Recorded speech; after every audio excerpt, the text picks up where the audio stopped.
Hello and welcome. I am your old friend. Let's be honest about the war we are waging against our own bodies. I spent the better part of my 20s treating my metabolism like an enemy combatant. I have done it all. I have spent hours in the iron temples of the gym, grimacing on a treadmill that goes nowhere. I have meticulously counted calories until math became a source of anxiety. I have banished entire food groups, living through the dark ages of no carbs, where bread was treated like poison and joy was a forbidden nutrient. And yet, like the vast majority of people who lay siege to their own biology, I failed. The weight returned. The siege broke. It is a quiet, humiliating frustration born of a simple biological truth. The body is programmed to survive, not to starve. When we declare war on hunger, our metabolism slows down, and the ancient hormones of the brain surge, screaming that we are perishing. The body does not care about your beach photos. It cares only about your existence. But then, I stopped fighting and started observing. I looked across the ocean to Japan, a culture that seems to defy all the logic of the Western diet industry. Here is a country that consumes the very white rice we fear. They are surrounded by a marketplace overflowing with convenience stores.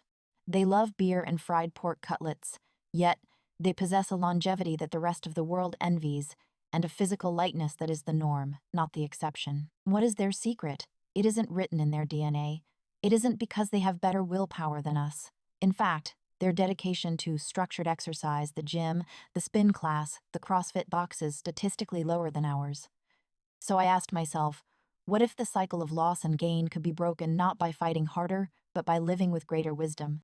I realized that Japan has practiced this for generations, not through the rigor of a diet, but through the intelligence of a lifestyle. Here are the principles of lightness I've found when I stopped counting calories and started watching how the healthiest people actually live, the education of the palate. My relationship with food began in the school cafeteria, a place where vegetables were usually boiled into a gray submission, and the highlight of the week was a square slice of pizza that tasted like cardboard and salt.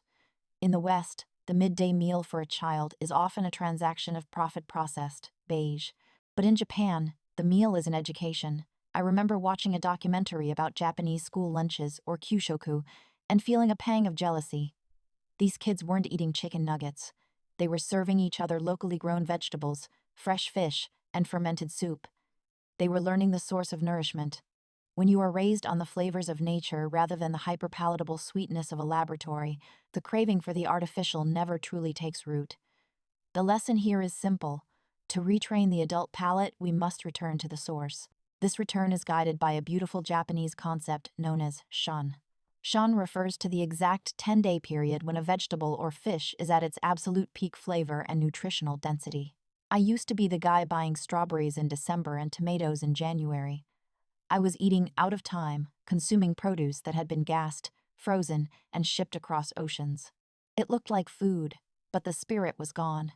It tasted like watery disappointment, so I had to drown it in ranch dressing just to get it down. In Japan, the menu bends to the will of the calendar. To eat shun is to eat food that is bursting with the specific energy required for that season. Cooling cucumbers in the summer heat, warming root vegetables in the winter frost. When you eat food that is actually in season, it tastes so potent that you do not need to drown it in heavy sauces, cheese, or sugar. The flavor is inherent. By aligning my diet with the rhythm of the earth, I found that my body fell into a natural cadence, shedding the artificial weight of processed additives. The friendly bacteria walk into any traditional Japanese meal, whether it is breakfast, lunch, or dinner, and you will find a small, unassuming side dish. It might be tsukemono, pickles, natto, fermented soybeans, or a bowl of miso soup. For years, I looked at these things with suspicion. I grew up in a culture that waged war on bacteria.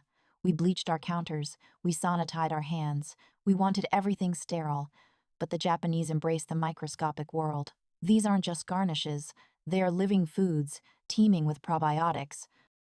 The gut is the second brain. The bacteria in your digestive tract dictate your cravings, your mood, and even your metabolic rate. I realized that by eating dead, processed food, I was starving these allies. But when I started incorporating fermented foods, living foods, I was cultivating an internal garden that fought obesity for me. A diverse microbiome extracts energy more efficiently and regulates blood sugar spikes. You take care of the bacteria, and they take care of your waistline. I learned to stop fearing the funky smell of fermentation and started seeing it as fuel. The fifth taste, we have to talk about sugar. In the West, we are addicted to the sweet signal. But how does one reduce sugar without feeling deprived? I found the answer in a discovery made by a Japanese chemist in 1908, Umami. This is the fifth taste, the savory depth found in seaweed, fermented soy, mushrooms, and slow-cooked broth.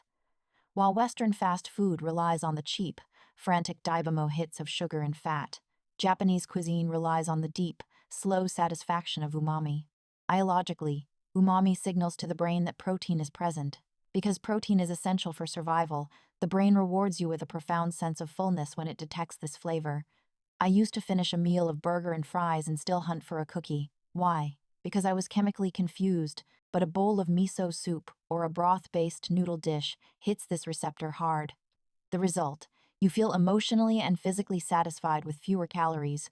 When my palate was entertained by complexity, be the savory, the salty, and the sour, it stopped screaming for the shallow comfort of the sweet.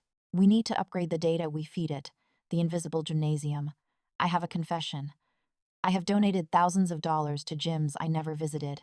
I would sign up in January, go 3 times, and then spend the next 11 months feeling guilty about not going. In Japan, movement isn't a chore to be checked off a list. It is woven into the fabric of existence. The commute is a walk. The ascent is a staircase, not an elevator. There is no need for the marathon when the day itself is a journey. I call this the Invisible Gymnasium. I watched people in Tokyo commute. They walk to the station. They stand on the train, which engages the core. They walk to the office. They aren't working out. They are just living. But these small, invisible expenditures of energy accumulate into a mountain of movement. It is sneaky exercise. I realized I didn't need a membership. I needed to change my relationship with convenience. I started parking further away. I started taking the stairs. I stopped waiting for the perfect hour to exercise and just let the world be my gym. The art of deceleration. Finally, we must look at the tools we use to eat. In the West, we use the fork. Let's be honest. The fork is a shovel. It is designed to move as much food as possible from the plate to the mouth in the shortest amount of time. The chopstick, however, demands precision. You can only pick up a modest amount at once. It naturally slows the meal down. In the blue zone of Okinawa, the elders recite a Confucian mantra before every meal, Hara Hachibun. It translates to, eat until the stomach is 8 parts full. To my Western mind, conditioned to eat until the plate was empty or until my pants felt tight, this seemed abstract. How do you know when you are 80% full? The answer lies in the delay. There is a roughly 20 minimi between your stomach being full and your brain getting the memo.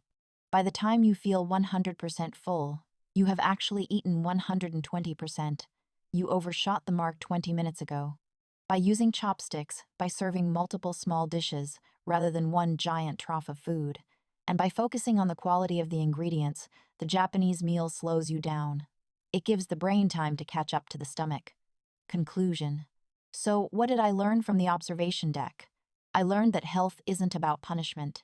It isn't about hating your body until it changes. It is about respecting the seasons. It is about feeding your gut. It is about seeking satisfaction through savory depth rather than sugary highs. It is about moving through the world on your own 2 feet. You don't need to move to Tokyo to find this lightness.